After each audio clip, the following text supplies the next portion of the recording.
meron ka dito guys pala sa kabila.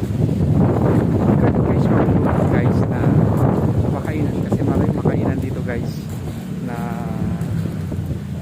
food chain na pwedeng kumain dito kung nagugutom. Ay maraming mga pagbilhan guys ng mga pagkain, kasi may mga paninda naman dito guys sa Sampaloc Lake, Laguna Lake. Thank you so much guys for watching guys. Sampaloc Lake sa aking pag-akyal ngayon. Thank you to gagawin guys sa pamamasyal dito sa Sampaloc. Thank you so much guys for watching.